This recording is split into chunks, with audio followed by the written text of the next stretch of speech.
آج ایک بہت بڑی ڈیولپمنٹ ہوئی ہے. 27 یوٹیوب چینل جو ہیں اسے بلاک یا بند کرنے کے احکامات جو ہیں وہ جاری ہوئے ہیں. 22 چینلز ہیں جن کو بند کرنے کے لیے کہا گیا ہے یا بلاک کرنے کے لیے کہا گیا ہے.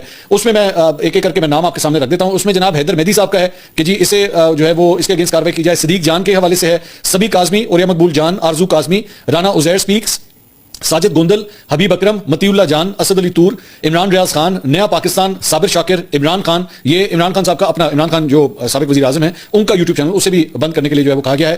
Aftab Iqbal, Real Entertainment T V, Pakistan Tehreek Insaf, daily قدرت، عبد القادر، چار سدہ جرنلسٹ. اچھا چار سدہ جرنلسٹ جو ہے وہ عام طور پہ مختلف چیزوں کو کور کرتا ہے جس میں پریس کانفرنسز وغیرہ بھی ہوتی ہیں. زیادہ تر جرنلسٹک کام ہے ان کے اوپر، اپنی کامنٹری بہت کم ہے. بیسکلی وہ ایونٹس کو کور کرتے ہیں. نائلہ پاکستانی ریاکشن، وجاہت سعید خان، احمد نورانی، نظر چوہان، ڈاکٹر محیط پیرزادہ، مخدوم شہاب الدین اور شایان علی.